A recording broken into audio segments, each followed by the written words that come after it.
Oi, eu sou o Wendel, bom dia, boa tarde, boa noite, galera! Se você me conhece, eu sou a voz oficial do Goku. Será? Será?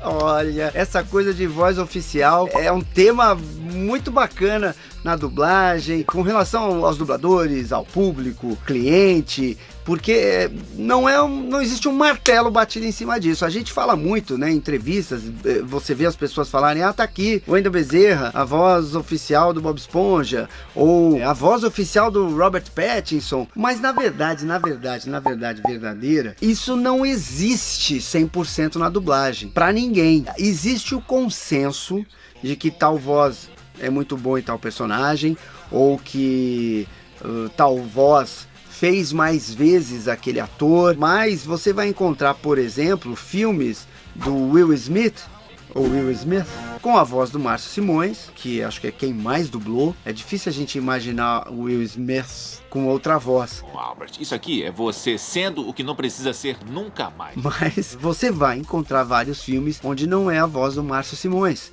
Por quê? Não sei. Porque, de repente, o Márcio não podia, não tinha horário, não tinha agenda, porque não foi no estado em que ele trabalha, porque ele não se dá bem com aquele estúdio onde tinha aquele filme, ou porque o cliente não se preocupava, então falou, pode pôr qualquer voz. São vários motivos. Então tem aquela voz que a gente mais está acostumado a ouvir. E também não existe um contrato. Acho que isso é legal explicar. Wendel, você faz o Bob Esponja. Lula Molusco, você é um gênio! E como é que é o seu contrato com a Nickelodeon, com a Viacom, né, com relação ao Bob Esponja? Como é que é esse contrato? Não existe esse contrato. Eu não tenho um contrato com a Viacom dizendo que eu dublo o Bob Esponja e mais ninguém, ou eu vou dublar o Bob Esponja para sempre até eu morrer. Não existe esse contrato. Se amanhã eu acordar louco e falar não quero mais fazer o Bob Esponja, eu simplesmente paro de fazer o Bob Esponja, não acontece nada. Não existe uma multa, não existe uma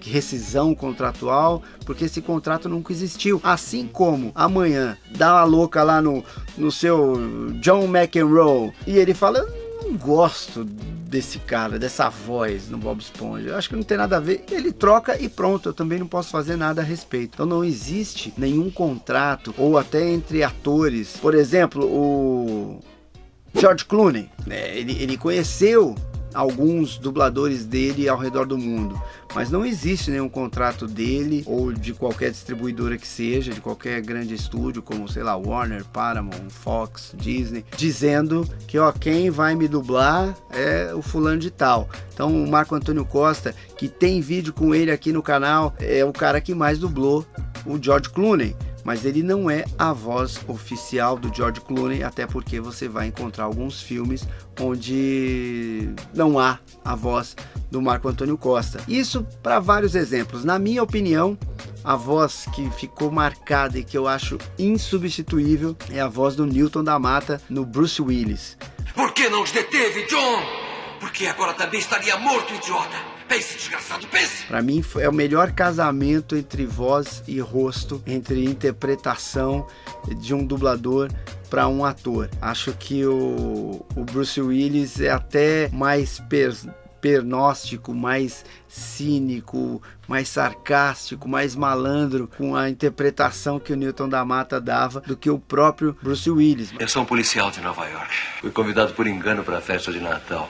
Presentão. Mas mesmo assim, infelizmente, o Newton da Mata faleceu, não está mais entre nós. Eu tive o prazer de conhecê-lo, tive o prazer de dirigi-lo em alguns filmes, inclusive alguns do próprio Bruce Willis, e esse acho que era o que havia o maior consenso de que ninguém se encaixaria tão bem no Bruce Willis quanto ele. Obviamente, depois do falecimento, alguns dubladores já dublaram o Bruce Willis, um deles é até aqui de São Paulo, Leonardo Camilo, que faz a voz do Ikki de Fênix. Eu sou o Ikki, o Cavaleiro de Fênix. Fica muito bom, é muito próximo, mas o Newton da Mata, pelo menos pra mim, marcou de uma maneira incrível, até porque eu assistia muito A Gata e o Rato na minha época de pré-adolescência, e era uma série maravilhosa que eu me divertia muito, e ali passei a ser fã não só do Bruce Willis, mas especialmente do Newton da Mata. Tudo bem, amigos, eu volto logo. Escutem, não fiquem tristes. Pessoas colocam barquinhos dentro de garrafas, mulheres têm filhos sempre. Vamos colocá-lo aqui dentro.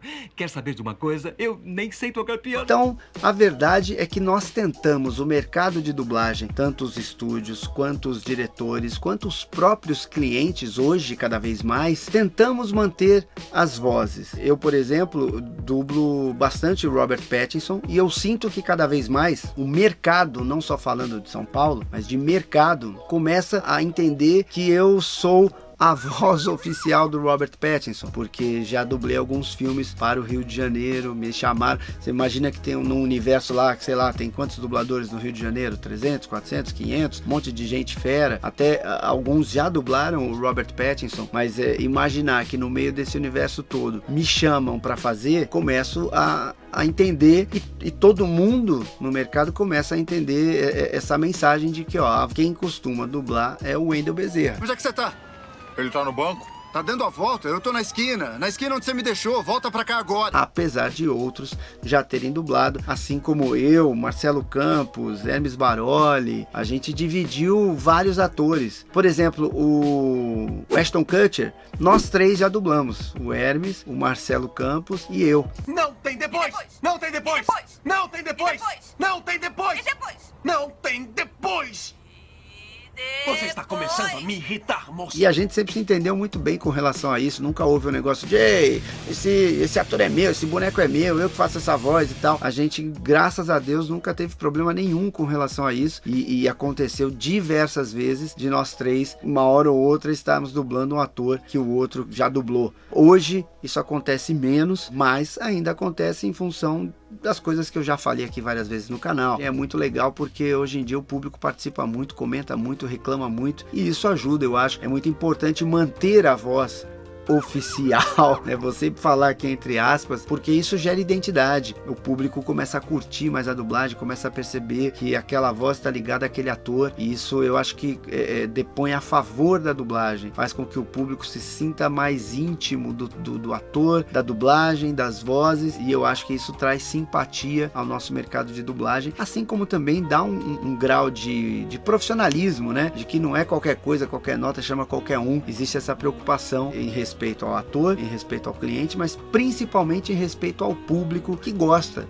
de determinada voz em determinado ator. Mas uma coisa também que acontece, é bom até eu falar um pouco disso para vocês, é quando tem uma série com um ator, uma atriz, e aí você ama aquela série, aí um dia essa atriz aparece de novo num filme e vem com outra voz. Tem vídeo aqui no canal falando sobre isso, então eu vou só pincelar. Muitas vezes o cliente pede teste e quando ele vai ouvir as vozes, ele prefere a voz de uma outra pessoa e não a voz daquela com a qual o público já está acostumado. São coisas que o dublador, o estúdio não tem poder sobre isso, não tem o que fazer. Quando um cliente escolhe que vai ser uma determinada voz, não há o que fazer. É claro que cabe ao público reclamar, mas já posso avisar de antemão que é muito raro acontecer de redublar alguma coisa de tanto que o público reclamou. E eu comecei falando aqui que eu era a voz oficial do Goku, né? Falei, será?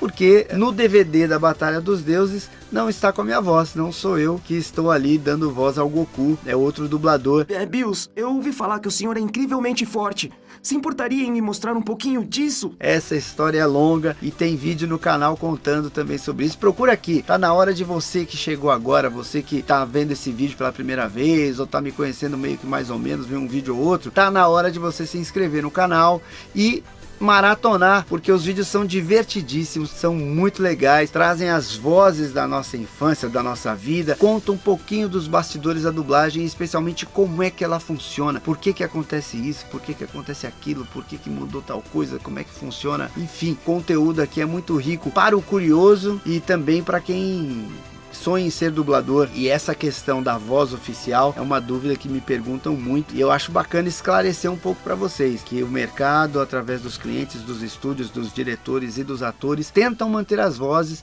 mas nem sempre é possível e nem sempre há um entendimento. Uma coisa que fez ajudar essa coisa de oficializar vozes, né? E eu nessa época era adolescente, já dublava e tal, mas via muita televisão, e naquela época a televisão aberta o que mais se assistia era obviamente a TV Globo, e a Globo Globo tinha uma parceria muito grande com a Herbert Richards, que ficou muito famosa. Então, como a gente via muitos filmes na Globo e a maioria deles era dublada na Herbert Richards, você ouvia, por exemplo, sei lá, um cara que eu gosto muito, Leslie Nielsen. Muito bem.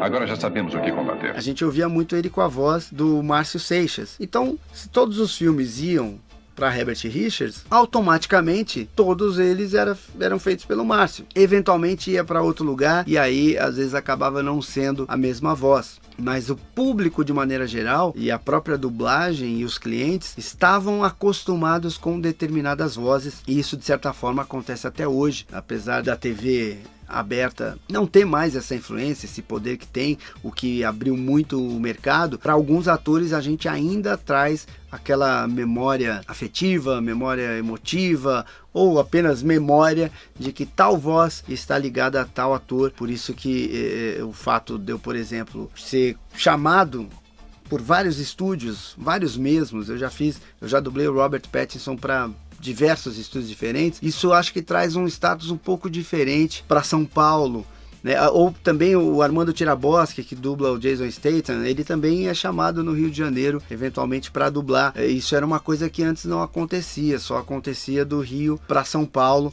porque essas vozes durante muitos anos estiveram em extrema exposição e é claro que ficaram marcadas, até porque são vozes incríveis, dubladores excelentes e que faziam o seu trabalho com maestria, mas a exposição ajudou muito a oficializar algumas vozes e isso tem sido cada vez mais respeitado e mais dividido e compartilhado através dos anos, especialmente aí com a abertura dos streamings. Tem vídeo sobre isso também no canal. O que não falta aqui, galera, é assunto sobre dublagem, então é por isso que eu sempre falo para deixar o seu like, mas principalmente se inscrever no canal, clica no sininho que toda semana tem vídeo e cada vídeo é um sorriso, porque não tem como acompanhar o canal, acompanhar os vídeos assim sério, tenso e bravo, porque é só coisa bacana, é só voz divertida e que remete a gente a lugares mágicos e inesquecíveis. Beleza? Espero que eu tenha explicado um pouquinho para vocês aí a questão de voz oficial. Quem é a voz oficial de quem? Deixa aí no seu comentário também qual é a voz oficial para você de tal personagem. Que dublador é a voz oficial de que ator ou de que personagem? Deixa aí no comentário que a gente pode conversar muito mais sobre isso, beleza? Valeu, galera, até a próxima. Fui!